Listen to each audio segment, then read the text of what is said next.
سربراہ JUI مولانا فضل الرحمان کے وفد سمیت قطر میں حماس رہنماؤں سے ملاقات، غزہ و فلسطین کی تازہ صورتحال پر تبادلہ خیال۔ مولانا فضل الرحمان نے حماس رہنماؤں کو ہر قسم کے تعاون کی یقین دہانی کرائی، کہا اسرائیلی قبضے کی حمایت نہیں کی جا سکتی، مسجد اقصی اور فلسطین کی آزادی کے لیے فلسطینی عوام کی جد و جہد کی حمایت کرتے ہیں۔ حماس رہنما ابو عمر کا اظہار تشکر، کہا پاکستانی عوام اور امت مسلمہ سے تعاون کی اپیل کرتے ہیں۔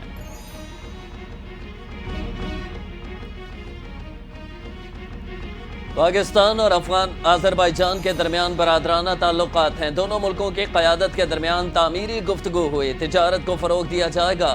وزیر اعظم شہباز شریف کی باکو میں پاکستان آذربائیجان بزنس فورم سے خطاب، کہا پاکستان میں سرمایہ کاری کے بڑے مواقع موجود ہیں، سرمایہ کاری کے بڑے معاہدے پر جلد دستخط ہوں گے۔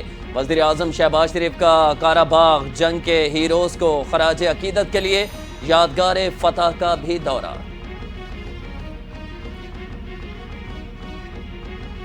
پاکستان اور آذربائیجان کے تعلقات میں نیا سنگ میل، تجارت اور دفاع سمیت مختلف شعبوں میں تعاون بڑھانے پر اتفاق۔ وزیر اعظم شہباز شریف اور صدر الہام علیوف کی موجودگی میں کئی معاہدوں اور MOUs پر دستخط۔ LNG کی خرید و فروخت کے فریم ورک میں ترمیمی معاہدہ، PSO اور SOCA ٹریڈنگ SA کے درمیان معاہدہ، وائٹ آئل پائپ لائن منصوبے کے لیے مفاہمتی یادداشت پر دستخط۔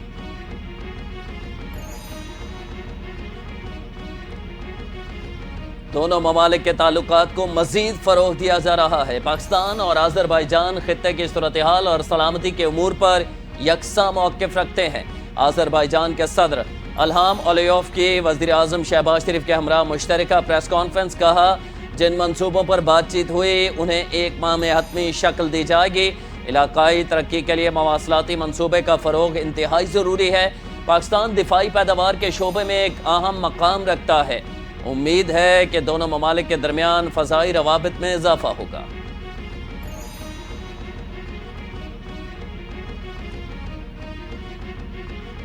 ملک میں ترسیلات زر تیزی سے بڑھ رہی ہیں۔ پاکستان کو اقتصادی لانگ مارچ پر گامزن کرنا ہے۔ ملک کے بہتر مستقبل کی کنجی سیاسی استحکام برقرار رکھنے میں ہے۔ احسن اقبال کی کراچی میں پریس کانفرنس، کہا تھر کا علاقہ پاکستان کی توانائی کا مرکز بن رہا ہے، برآمدات میں اضافے کے لیے سستی توانائی کا حصول ترجیح ہے۔ وفاقی وزیر نے سکر حیدرآباد موٹر وے رواں سال کام شروع کرنے کی خوشخبری بھی دی۔ پاکستان کو $1 ٹریلین اکانومی بنانا مشکل نہیں ہے، اس وقت سب سے بڑا مسئلہ بڑھتی ہوئی آبادی کا ہے۔ وزیر اعلیٰ سندھ مراد علی شاہ کہتے ہیں کہ لیاری ایکسپریس وے کو ہیوی ٹریفک کے لیے مختص کرنا ہوگا۔ وزیر اعظم ایکسپورٹ بڑھانے کے لیے کوشاں ہیں، خستہ حال سڑکوں کی تعمیر ضروری ہے۔ اگر حیدرآباد سکر روڈ ایسا ہوگا تو بھی ایکسپورٹ نہیں بڑھ سکتی۔ شاہراہ بھٹو سے ہیوی ٹریفک کو متبادل راستہ ملے گا۔ ہم چاہتے ہیں کہ ہیوی ٹریفک کے لیے رنگ روڈ ہونا چاہیے۔ وطن کے بیٹے وطن کے دفاع میں مصروف، سیکورٹی فورسز کا ضلع خیبر کے علاقے باغ میں کامیاب آپریشن، 10 خوارج کو ہلاک کر دیا۔ انٹیلیجنس بیسڈ آپریشن گزشتہ شب کیا گیا۔ ISPR کے مطابق سیکورٹی فورسز ملک سے دہشت گردی کے خاتمے کے لیے پرعزم ہیں۔ صدر مملکت، وزیر اعظم اور وفاقی وزیر داخلہ سیکورٹی فورسز کو خراج تحسین۔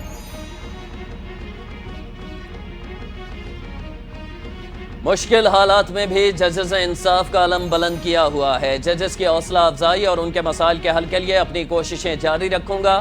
چیف جسٹس یحییٰ افریدی کا دورہ ڈیرہ اسماعیل خان، خطاب کے دوران چیف جسٹس کا اعلان، کہا عدلیہ کی کارکردگی مزید بہتر کرنے کے لیے ڈسٹرکٹ اینڈ سیشن ججز کی تعداد میں اضافہ کیا جائے گا۔ چیف جسٹس کا ڈسٹرکٹ بار کا بھی دورہ، عدالتی امور کا جائزہ لیا۔ ڈیرہ اسماعیل خان جیل بھی پہنچے، قیدیوں کے مسائل سنے، بیرکس بھی دیکھی۔ سپریم کورٹ آف پاکستان نے بانی PTI کو 9 مئی واقعات کے جوڈیشل انکوائری اور انتخابی دھاندلی کی تحقیقات کے لیے دائر درخواستیں سماعت کے لیے مقرر کر دیں۔ دونوں درخواستیں 28 فروری کو سماعت کے لیے مقرر کی گئی ہیں۔ درخواستیں آئینی بینچ میں سماعت کے لیے مقرر کی گئی ہیں۔ جسٹس امین الدین کے سربراہی میں 5 رکنی بینچ سماعت کرے گا۔ بانی PTI کی جانب سے انتخابی دھاندلی کی درخواست میں شیر افضل مروت بھی فریق ہیں۔ مصطفیٰ عامر قتل کیس، زخمی لڑکی زوما کے چونکا دینے والے بیانات سامنے آ گئے۔ ذرائع کے مطابق لڑکی نے بتایا کہ ارغمغان نے لیپ ٹاپ کے بہانے کمرے میں بلایا اور تشدد کیا۔ ارغمغان نے کہا کہ کال سینٹر کے بارے میں مخبری کی ہے، راڈ سے تشدد کیا۔ اس دوران شیراز آ گیا اور ارغمغان کو مارنے سے روکا۔ تشدد کے بعد مجھے نجی اسپتال روانہ کیا۔ ارغمغان نے جعلی مقدمے اور قتل کی دھمکیاں دیں۔ ریاست اور عوام کے درمیان تعلق آئین ہوتا ہے، ہم نے آئین پر عمل درآمد نہ کر کے ملک کو توڑا۔ وزیر اعلیٰ خیبر پختونخوا کا اسلام آباد میں تقریب سے خطاب، کہا اگر حکومت اور عوام میں اعتماد نہ ہو تو پھر ٹیکس وصولی کم ہو جاتی ہے، ریاست کے وعدے پورے نہ ہوں تو بد اعتمادی پیدا ہوتی ہے، کرپشن اور امن عامہ کا مسئلہ پیدا ہوتا ہے۔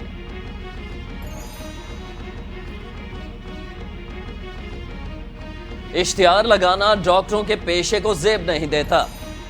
ڈاکٹرز کے ہاتھ سے لوگوں کو شفا خود ایک اشتہار ہے۔ اشتہاروں کی ضرورت سیاستدانوں کو ہوتی ہے۔ وفاقی وزیر خارجہ آصف کا سیالکوٹ میں تقریب سے خطاب، کہتے ہیں کہ حلف بس اٹھایا جاتا ہے، اس کی پاسداری نہیں کی جاتی۔ سیالکوٹ میں اب کئی ہسپتال قائم ہو چکے ہیں، ان ہسپتالوں کے باوجود سہولیات کم پڑ جاتی ہیں۔ اس شہر کی ضرورت کے مطابق صحت کی سہولیات کم ہیں۔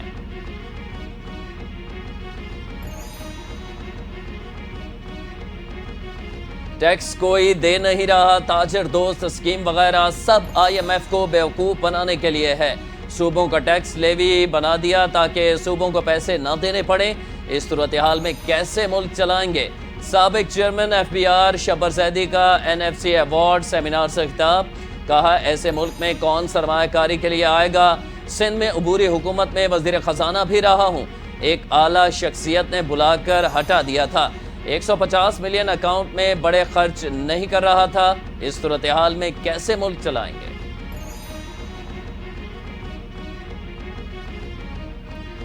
لاہور میں ہارس اینڈ کیٹل شو کے اختتامی تقریب، وزیر اعلیٰ پنجاب مریم نواز کی تقریب میں شرکت، army chief general Asim Munir کے بطور مہمان خصوصی شرکت۔ 16 روزہ ہارس اینڈ کیٹل شو میں 20 بڑے ایونٹس منعقد ہوئے۔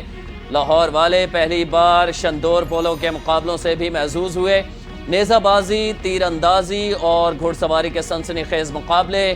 پارکس اینڈ ہارٹیکلچر اتھارٹی نے 2 روزہ پھولوں کی نمائش کا بھی اہتمام کیا، فنکاروں نے بھی فن کا جادو جگایا۔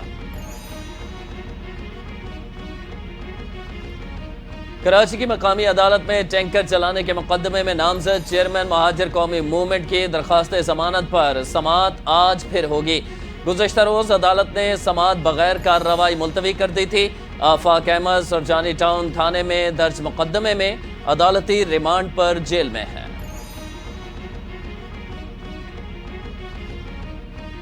عام آدمی کے لیے وزیر اعلیٰ پنجاب ٹرانسپلانٹ پروگرام کا آغاز۔ پروگرام کے تحت 5 ٹرانسپلانٹ آپریشن بالکل مفت ہوں گے۔ جگر ٹرانسپلانٹیشن، دونوں پیوند کاری، بون میرو ٹرانسپلانٹ، کلوکیئر امپلانٹ اور کورینا کی پیوند کاری شامل۔ پروگرام سے مستفید ہونے والوں کے لیے Punjab human organization transplantation authority سے رجسٹر ہونا لازمی قرار۔ وزیر اعلیٰ مریم نواز نے کہا کہ ٹرانسپلانٹیشن پیچیدہ اور مہنگا پروسیس ہے، عام آدمی افورڈ نہیں کر سکتا، اب یہ قرض ریاست ادا کرے گی۔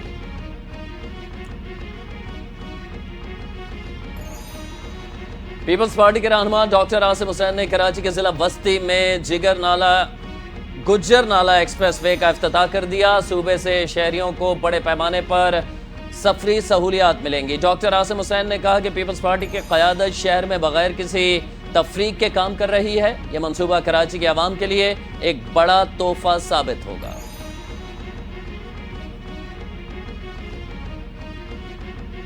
شہر میں پانی کی فراہمی بہتر بنانے کے لیے دن رات کوشاں ہیں۔ لائنوں کی مرمت سے پانی کی فراہمی بہتر ہو جائے گی۔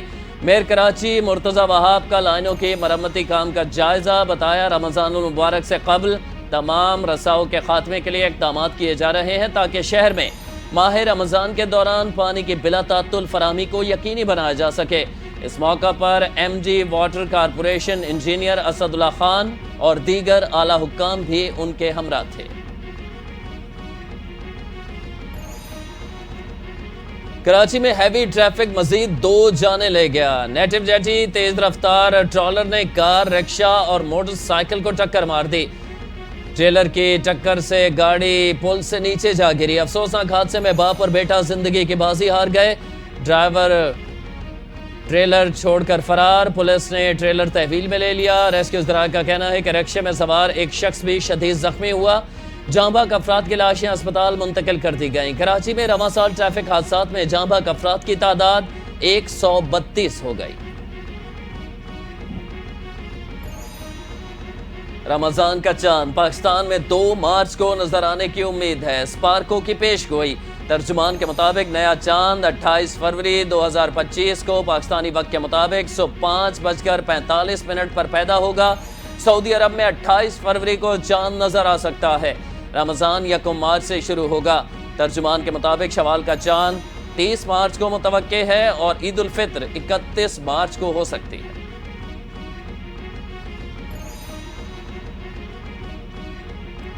فرانس کے جنوبی شہر میں روسی قونصل خانے پر حملہ۔ عمارت کے احاطے میں دھماکہ خیز مواد پھینک دیا گیا۔ حملے میں کسی جانی نقصان کی اطلاع نہیں ملی۔ روس نے اس حملے کو دہشت گردی قرار دیتے ہوئے فرانس سے سیکورٹی اقدامات سے متعلق وضاحت مانگ لی۔ فرانسیسی حکام کی جانب سے بھی حملے کی شدید مذمت۔ روسی حکام نے فرانس سے مکمل تحقیقات کا مطالبہ کر دیا۔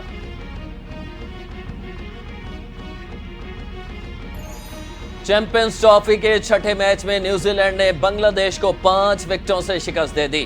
پاکستان اور بنگلہ دیش ایونٹ سے باہر، نیوزی لینڈ اور بھارت سیمی فائنل میں پہنچ گئے۔ 237 رنز کا ہدف کیوی بلے بازوں نے 5 وکٹوں کے نقصان پر پورا کر لیا۔ اوپنر راچن راوندرا نے عمدہ بلے بازی کی۔ 105 گیندوں پر 112 رنز کی اننگز کھیل کر آؤٹ۔ بنگال ٹائیگرز نے پہلے بیٹنگ کرتے ہوئے 236 رنز بنائے تھے۔ پاکستان اور بنگلہ دیش اپنا گروپ کا آخری میچ 27 فروری کو کھیلیں گے۔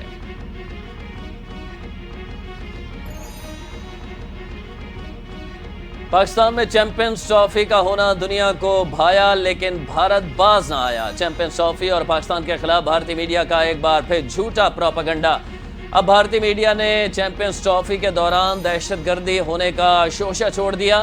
غیر ملکی شائقین کرکٹ کو تاوان کے لیے اغوا کیا جا سکتا ہے۔ بھارتی میڈیا کا دعویٰ، کیوی پلیئر راچن راوندرا کے موبائل فون چوری ہونے کا الزام بھارتی میڈیا پر زیر گردش۔ بھارت کو منہ کی کھانا پڑی، موبائل چوری کا الزام بھی جھوٹا نکلا۔ نیوزی لینڈ کرکٹ بورڈ نے نوجوان اوپنر راچن راوندرا کے حوالے سے بھارتی میڈیا کے جھوٹ کو 2 ٹوک تردید کر دی۔